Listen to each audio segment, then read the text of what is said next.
What's up? It's Sir Kuya Paz and welcome back sa ating podcast. At sa mga nagtatanong po, ba't wala tayong podcast and Pastor Jomel, Kuya Paz, where have you been? Ito na, nandito na nga po tayo. Gagawa na tayo ng podcast natin. Medyo na-busy lang po last time. Sobrang daming ginagawa kasi we fixed our structure sa organization sa Deep and Wide and season ng renewal kasi every mid-year, every June. So, we are conducting a renewal of vows sa ating mga volunteers. And praise God, there are, of course, yung mga volunteers natin, they're excited to renew their vows. So, meron tayong, I think, mga 60 mag-renew. And then, meron po tayong ipaprocess na 29. And then, may mga prospects. So, all in all, meron tayong at least mga 90-something, 90 plus. So, biyaya ng Panginoon dahil ito ay talagang they're faithfully serving the Lord, faithfully following, magnifying the Lord and making disciples. And of course, I would like to commend our coaches, mga fam coaches natin, of course, yung mga coordinators natin, talagang masikap, masinop, masipag, at talagang committed po sa gawain ng Panginoon. And of course, to all our listeners for today, to all our viewers and supporters, yan. Kita nyo dyan, may like dyan. Like nyo naman po ito and don't forget to share to your friends. Kasi ang ganda ng ating topic ngayon, practical leadership. Actually, hindi to from email eh. Ang dami po nag-email by the way. And sa mga nag-email, thank you so much. Alam ko, nakikinig yung mga nag-email dito. Kasi mga nag-email ay, hindi ko na-disclose yun. Pero thank you so much for your emails. Thank you so much for your support. And thank you for recommending this podcast. Even though, alam niyo po yun, possible pa lang tayo. Pero consistent, there's always beauty in consistency. Alright? So, ayun, where did I get this topic? Actually, this is in response sa isang tropa natin. I won't mention his name, pero siya'y lalaki. He asked me, Pastor, I really appreciate your leadership. Oh, thank you so much. And lately kasi napapansin ko na sobrang nagmamature yung leadership natin. And I sense and I feel and I felt that we are having and we are experiencing a transition sa leadership natin. That's right. I'm already 33. Hindi lang sa age, pero of course, experience. I started at 24. Nung nagli-lead ako, 24, yes. 24, nag-full-time ako. And then, 6 plus 3, 7.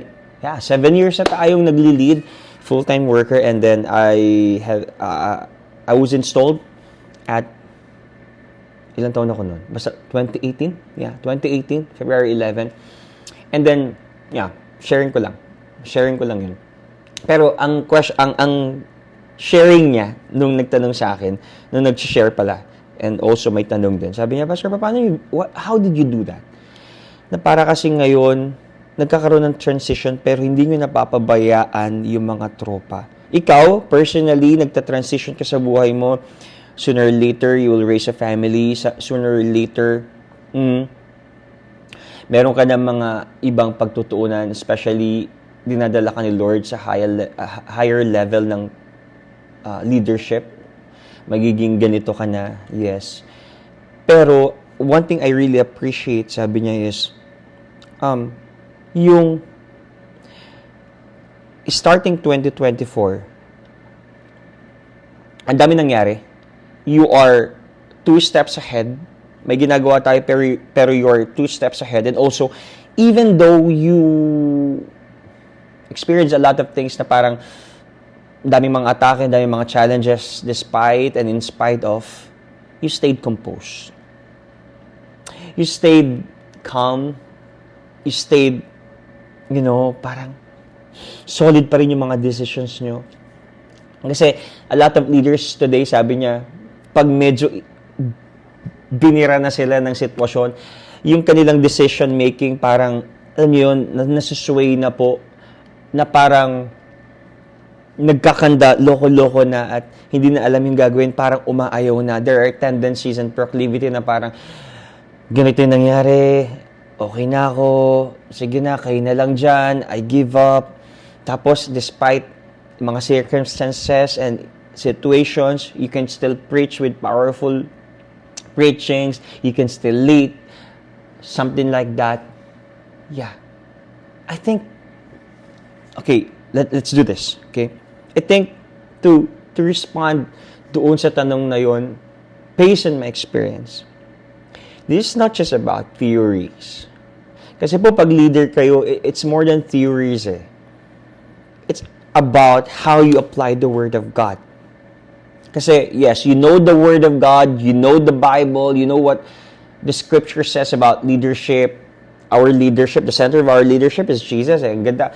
Don't create,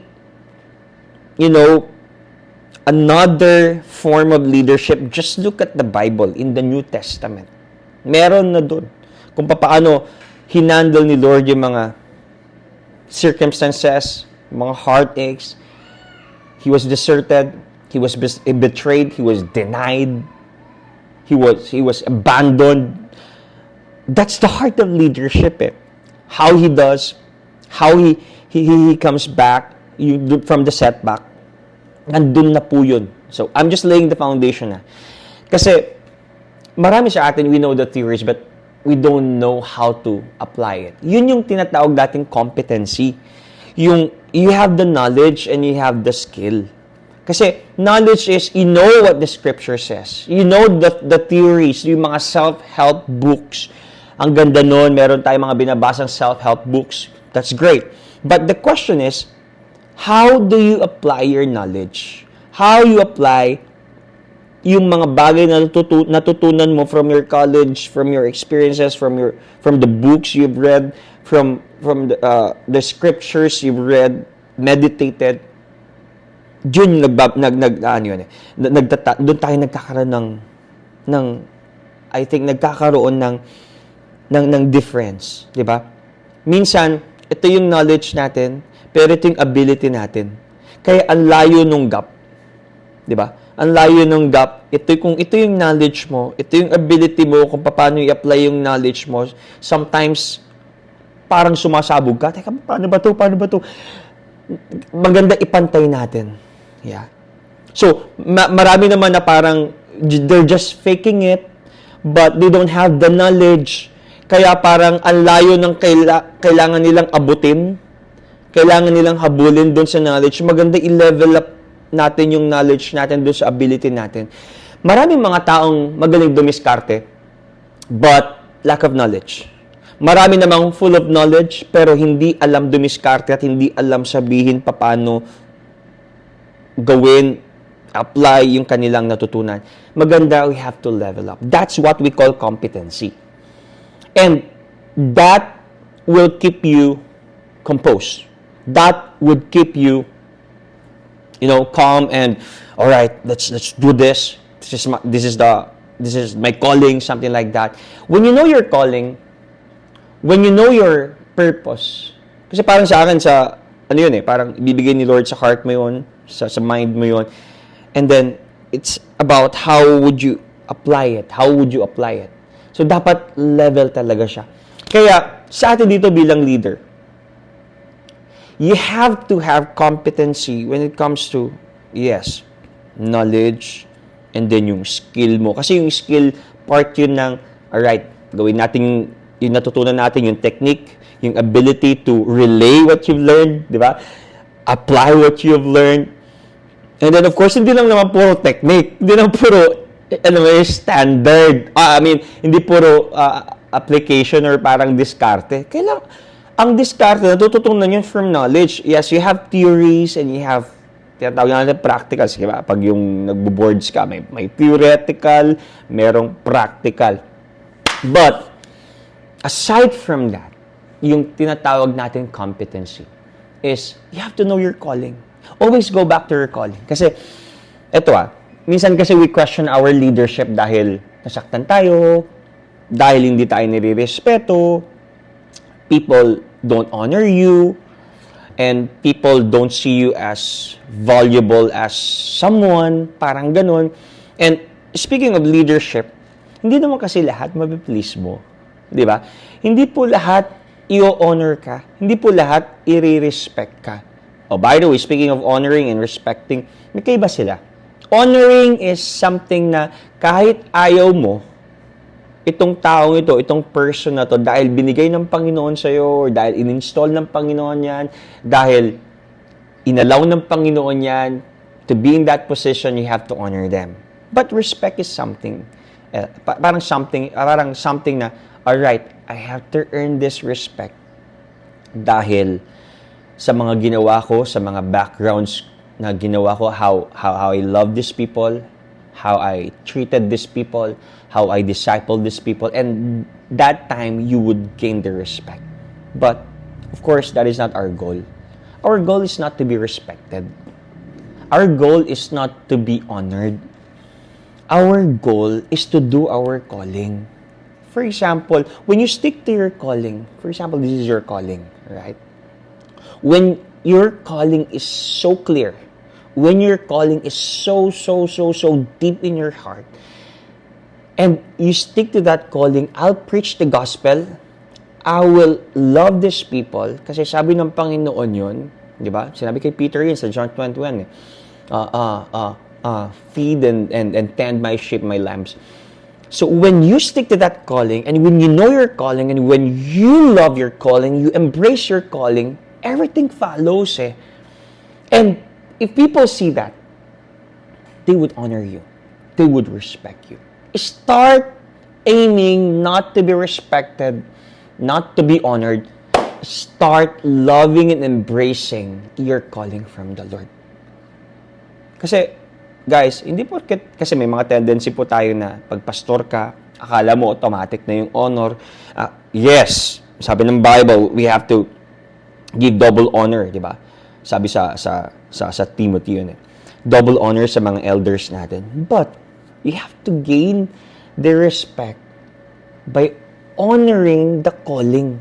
Kasi minsan parang, alright, respeto nyo ako. Parang pangit po nun, di ba? Pagkasalta mo, pagka-install mo bilang pastor, honor nyo ako. Bakit? Bakit po namin kayo honor? Pastor nyo ako eh.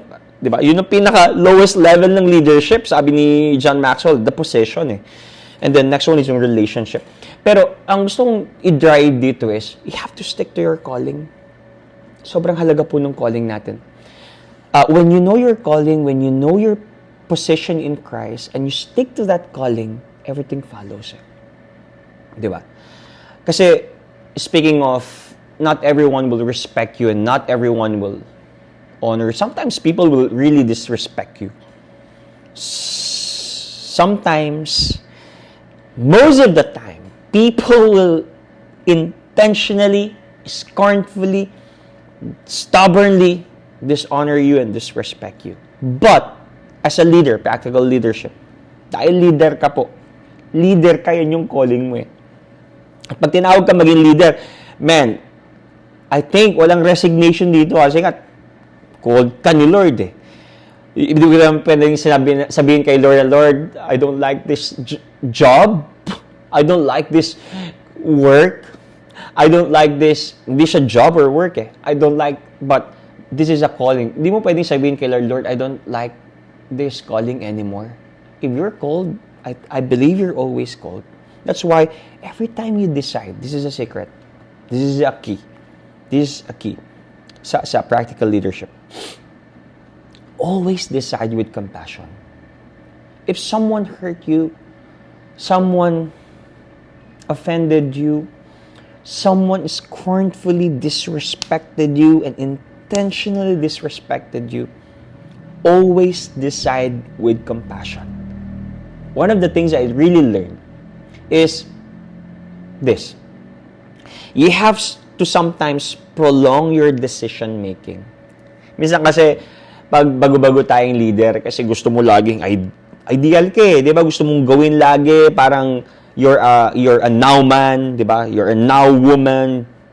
Gawin na natin to. Hindi, dahil na-bad trip ako sa kanya, tanggalin na natin to. Dahil na-bad trip ako sa kanya, paringgan natin siya sa Facebook, something like that. If you are maturing, sign of a maturing leader is when you decide, you prolong it. And when you prolong it, nilalagyan mo siya ng compassion. Yes, you're good. It's good.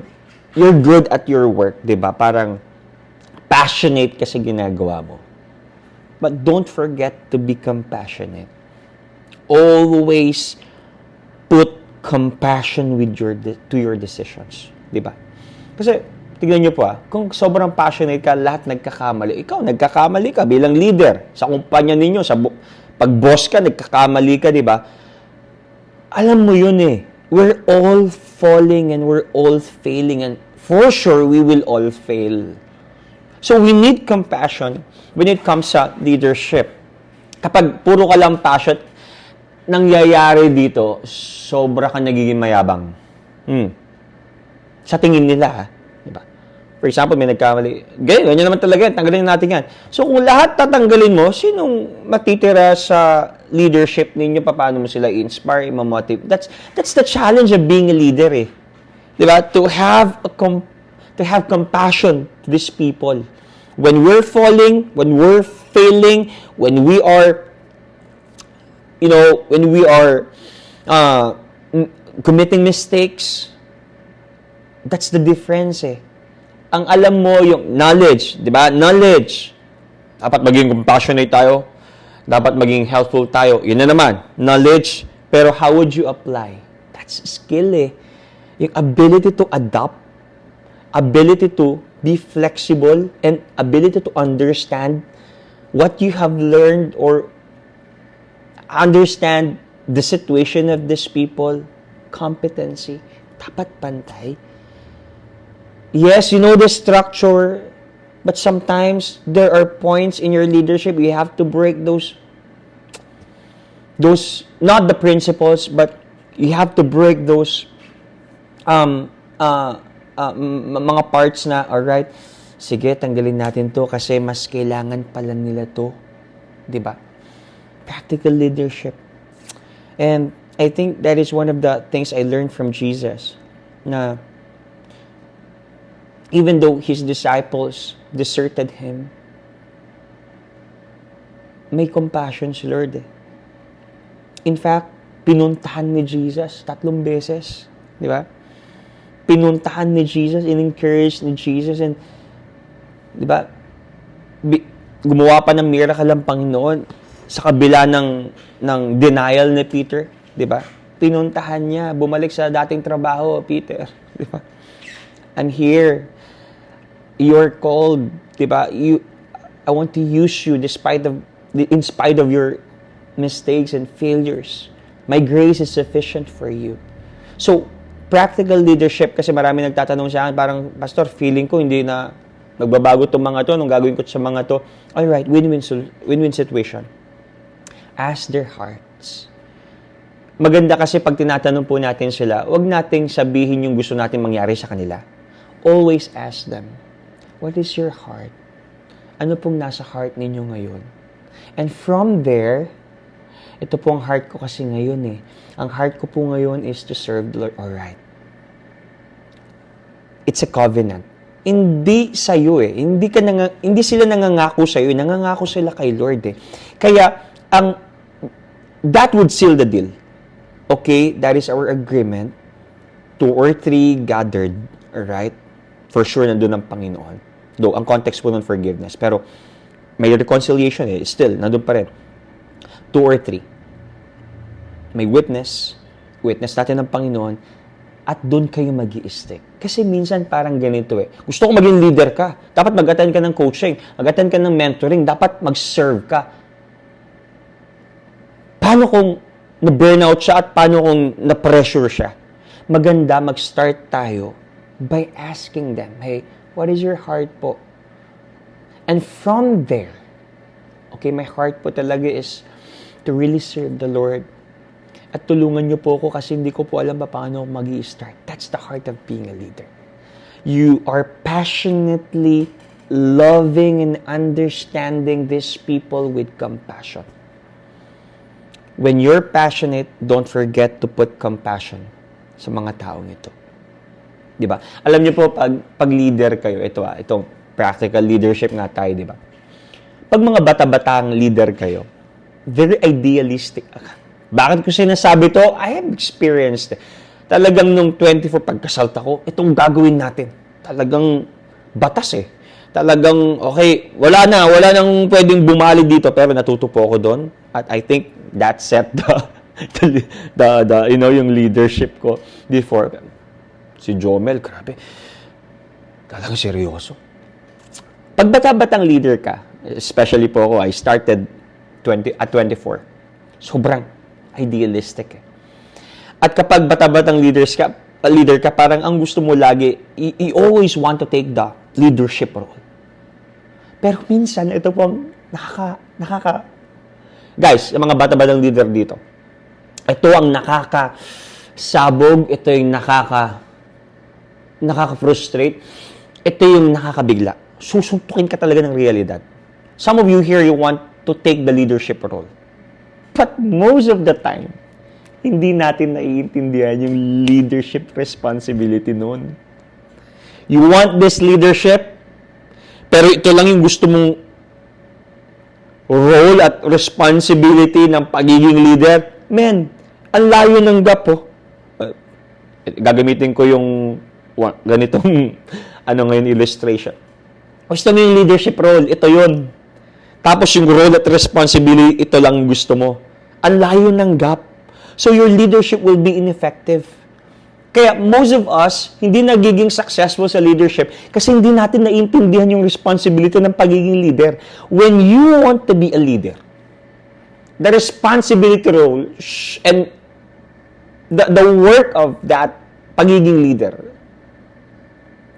sometimes you have to outwork yung pagiging heart ng pagiging leader. Dapat you have to outwork. Ibig sabihin, mas maging masipag ka. Dapat mas maging masipag ka kaysa dun sa heart ng pagiging gusto kong maging leader. Gusto kong maging leader, guys. Kung gaano ka ka-passionate, dapat i-outwork mo yun. Ito yung naiintindihan ko. Kasi, for example, naiintindihan, guys, I will invest in your lives. Ililit ko kayo. Pangahawakan nila yun. Ngayon, hindi mo pwedeng sabihin yun nang wala kang gagawin at hindi mo i-outwork yung sinabi mo at yung passion mo. Kailangan dapat ganito. Ito yung responsibility. Ito yung role mo sa pagiging leader. Ito yung humility mo at compassion mo sa pagiging at passion mo sa pagiging leader rather than gusto kong maging leader. Sana po naiintindihan ninyo yun. Most of us here, we want to take the responsibility of, I want to be a leader. I want to be in that position. Guys, if you want to be in this position, you have to be here. Humility, compassion, understanding, love, patience, self-control, joy, peace, and all those fruit of the Spirit in Galatians chapter 5. 22-23. Guys, ang pagiging leader po hindi po pagiging boss. We don't actually pay for these people to serve you or to serve the church or company. They're being motivated. They're being inspired. You have to love these people. You have to have self-control. You have to have patience. You have to have joy while you're doing the leadership role. And by that, you gain the respect. They will honor you. I hope maintindihan po natin yun. At alam niyo po, ito mga bata na gusto mag-take ng leadership role. Pag tumatanda ka, minsan mas gusto mo na yung maging role player ka na lang. Ako po, of course, I'm a pastor, but it doesn't mean na parang lagi akong leader, take charge. Come on, you're a leader, take charge. Maganda naman yung attitude na yun eh. I always say that to our leaders. You're a leader, take charge. But sometimes, pag tumatanda ka, parang ang sarap din nung, alright, gusto ko lang yung maging role player ako. I'll support your leadership. I want you to stand out. I want you to level up sa iyong leadership. Kasi pag hindi po tayo magiging role player at hindi po tayo parang, whoops, gigilid ng konti at mag-sidestep at set aside natin yung sarili natin. Ang layo ng hahabulin ng mga tropa mo sa leadership ninyo. What if nawala ka? What if, in Jesus' name, I rebuke, no? What if kinuha ka na ni Lord? Kung ito ang leadership mo, at ito lang yung leadership mo kasi ayaw mong maging role player at mag-set aside at mag-sidestep at ayaw mong i-delegate yung mga bagay-bagay. Ang layo po nang hahabulin nila. Kaya pag nawala ka, bang, sinong maiiwan sa church? Yung level ng leadership niya sa corporate na yung organization, ang baba. Kaya maganda ang steps lang na ahead natin sa 1 or 2 or 3. Don't make it 4 or hanggang 10. Ang layo eh. So ngayon, pag nawala ka, sino mag-a-arise? Ang layo na nga habulin niya. Kaya maganda, ganyan lang. Pag nawala si pastor, magle-level up, mag-i-step up agad. Kasi konti lang yung habulin niya. 1 or 2, 3 at most. 2 steps. So, sa atin po dito, no? Yes, I like the passion. I want to be a leader. Take charge. Yeah, that is our calling. To take charge. To embrace and love the calling of the Lord. But don't forget, sometimes, ako parang na-enjoy ko yung pagiging role player, no? Lately, yes, I'm their leader. I'm the pastor. Pero ang sarap, no? Oh, Doc Josh, take charge dito sa discipleship fams. Gerald, take charge dito sa ministry. Carla, take charge dito sa campus ministry natin. And they started leading. Alam niyo, parang naging okay. Don't forget, okay, you're leading, pero don't forget na nandito na ako sa tabi mo. If you need me, I'm here. I will supervise you. I will encourage you. I will motivate you. Kasi ganun po ang Panginoon. When you delegate, hindi mo binibigay talaga buo naman. Nandun yung supervision ng Panginoon. Kaya sabi ng Panginoon, di ba, alright, go and make disciples. Pero at the end of that, Matthew chapter 28, 19-20, I am with you always, even to the age of, even to the end of the world, the end of the age, di ba? So, nandun ang Panginoon. Yung sinasabing ako yung Panginoon, di ba? Pero it's a model that when you delegate, you have to inspect what you expect. You have to be there. Check on them, support them, cheer them, motivate them. You need to be their pacer. Kailangan nila ng pacer. Alam niyo po yung pacer? Yung pag may tumatakbo sa marathon, meron silang kasama. Alright, come on. Nag-i-encourage. Sabay kayong tumatakbo. Discipleship is not passing the baton, actually. It's about running alongside with these people. You're creating new lanes of leadership.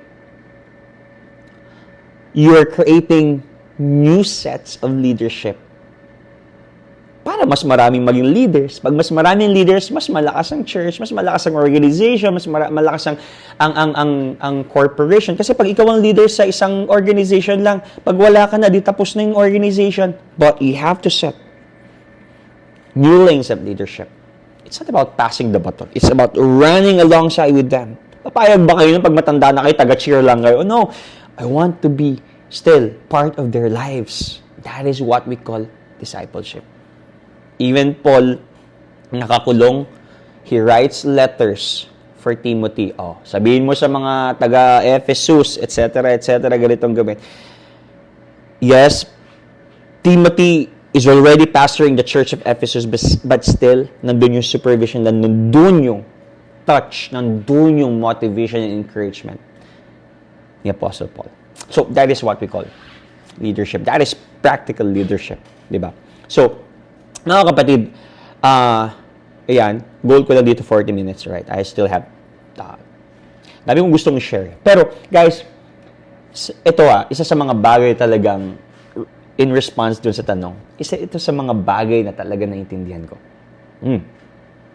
May tendency kasi tayo na pag pastor ka or pag leader ka, parang feeling mo you're a man of everybody. You are a man of anyone. But I just realized, you can't. What do I mean by this? Ako po, Sa church po natin, dito sa Bethany, we're pastoring 600 members. Dad is the senior and I'm the associate. And I'm handling and I'm pastoring yung pong youth natin sa Deep and White. And regular, and meron po tayong mga members na at least 150 na umaattend, ni-disciple. Dati kasi parang ang heart ko ay makilala silang lahat. Alright, I know their names, yes. Pero gusto kong sabihin dito yung parang close ko silang lahat. Pagsilbihan ko silang lahat. That's a good heart. Pero all by myself, I just realized I cannot. So I have to limit my circle. At least 8 to 12 people, leaders. My calling is to empower them. Empower ko tong 8 to 12 na to. Bubuhos ko sa inyo yung time ko, yung talents ko, yung treasure ko, kung meron, di ba? yung knowledge ko, alright, bubuhos ko talaga sa inyo.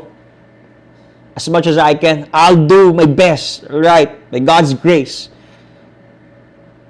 I will empower them, I will encourage them, I will motivate, inspire, I will tend them, I'll feed them, everything, so that they can empower others. We have 79 volunteers na talagang solid po sa Deep and White. So I have to focus sa 12, and then sila yung magpo-focus doon sa 79 minus 12. Ilan yun?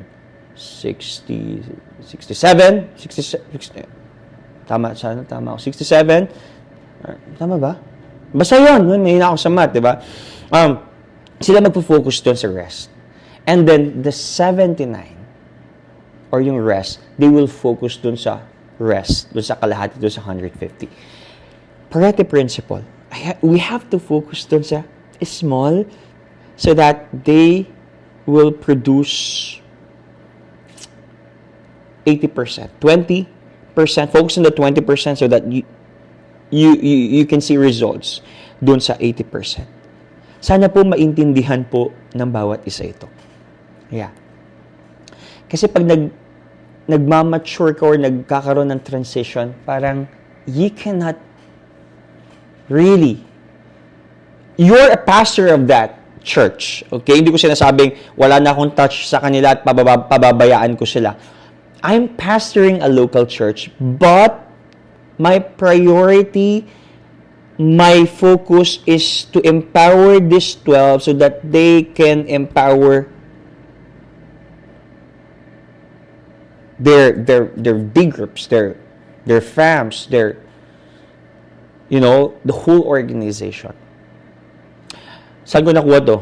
Prinsipyo ni Jesus. Si Jesus may 1. Si John the Beloved, meron siyang 3. James, Peter, and John. Meron siyang 12, the disciples. And then meron siyang 70. Meron siyang 120. Then meron siyang 500 witnesses. Look at that. Saan nag-focus si Jesus? Doon sa 12. Di ba? Ngayon, nung iniwan ni Jesus yung 11, go and make disciples. Nadagdag si Matias. Di ba? Man, sumabog ang Kristyanismo. What if nag-focus si Jesus sa 70, sa 120, sa 500? Kaya ni Jesus. Even Jesus, he has to limit his circle. Diba? He has to limit his disciples. And then, when he ascended to heaven, bang! Sabog yung Kristyanismo. To all the listeners, please, don't be selfish. Bakit hindi ako pinili ni Pastor? Bakit hindi na ako kasama ni Pastor? Dati kasama niya ako. Siyempre, maliit pa lang tayo noon. Diba? Nung nag-i-start po tayo, parang, ilan kayo nag-start? 7 or 15. Kayang lahat ni Pastor yun. Pero ngayon, 150. All by yourself, leaders, you cannot really handle. If I'll do that, I'll die, man. I'll die. So I have to focus and limit my circle sa 12, discipleship, encouragement, empowering, motivation, blah, blah, blah, blah, blah, blah. And that would encourage other people. Guys, pakiusap ko po sa inyong lahat. Sa lahat po ng mga nakikinig dito. Just because you are not in the circle of your boss or your pinaka-leader or your pastor, wag po kayo magtampo. Wag po kayo magtampo. Bakit? Kung titignan ninyo po ang Acts chapter 6, di ba? May kanya-kanyang roles eh. Meron yung taga-preach sa Jerusalem. Di ba? Remember yung mga sa Jerusalem, nagmamurmur na yung mga widows kasi hindi na sila napapakain, hindi na sila papansin. Tapos, hinati nila. Ito yung sinasabi ko, sometimes you have to be a role player. You have to embrace that role ng pagiging role player. May mga tagapakain, practical, mga deacons, at meron talagang mga elders. And if we will not understand our roles, at lahat tayo gusto natin maging leader at maging nandun tayo sa core leader, paano yun? Sinong gagawa ng mga practical and mga logistics work? Diba? Diba? May taga-preach talaga. Meron talagang administration. May practical talaga. Meron talagang nasa logistics. Diba? Si Philip, hindi man kinuha ni Lord sa circle niya. Si Stephen, ang galing nun, diba? Ang tindi nun. Pero wala sa circle ni Jesus.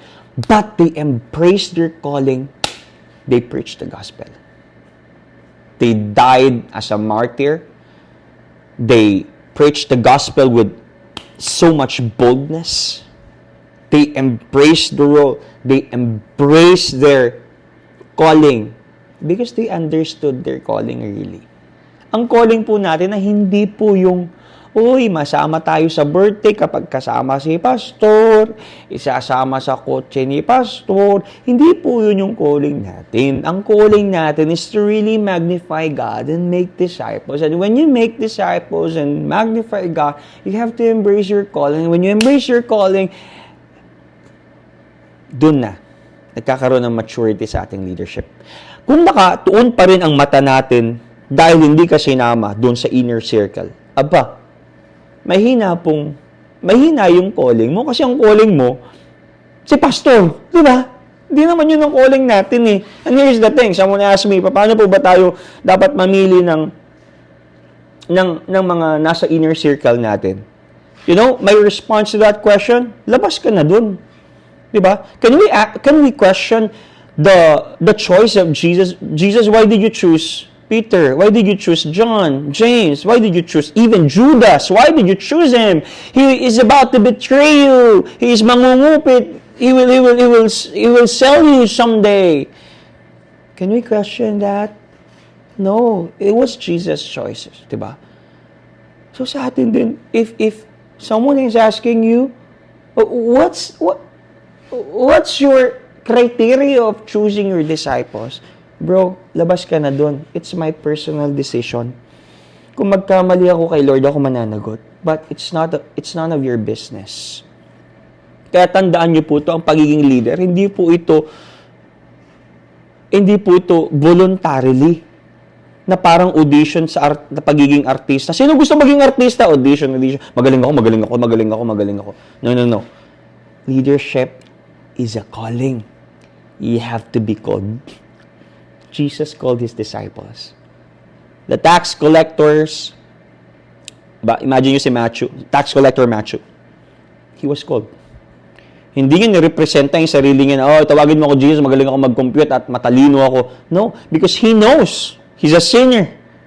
But the good thing about the Lord, he calls the unqualified and he qualifies the called. Kaya po ang calling natin sa pagiging leadership, hindi po siya nire-representa, pastor, magaling ako mag-preach. Pag-preachin mo ko. Di ba? Lord, magaling ako dito sa part na to. Kunin mo ko. Leadership is a calling. Kaya, what is my criteria? None of your business. But, deep inside my heart, I have my own criteria. Of course, my criteria is the Bible.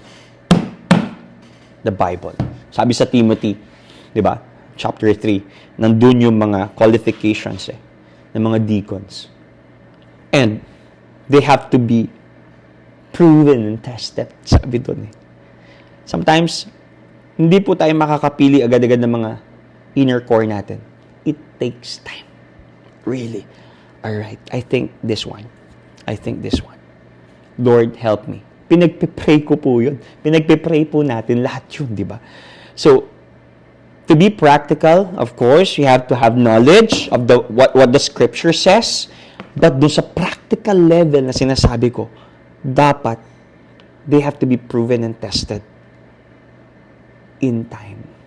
Di ba? In fact, kung babasahin niyo po ang James chapter 5, pangatlong beses na pong tinawag ni Jesus sila, Peter, James, and John. And they left left everything. Pangatlong beses na po yun. Some scholars and theologians said that was the third time Jesus called his first disciples. So sa atin po guys, don't be swayed. Be composed. Pag tinanong ka, ano pong criteria nyo? It's none of your business. If I choose these people, it's none of your business. I like them. I prayed for them. I called them by God's grace because yun yung binigay sa akin, Lord, sa puso ko eh. 'Di ba?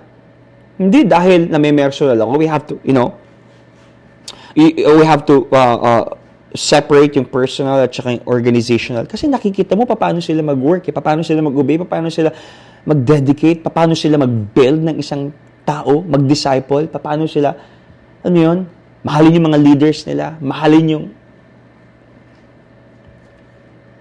That's why, guys, don't be selfish. At please, ito ang pakiusap ko. If you're not chosen, if we're not chosen to be in that position, don't gossip. Don't destroy your leader's reputation.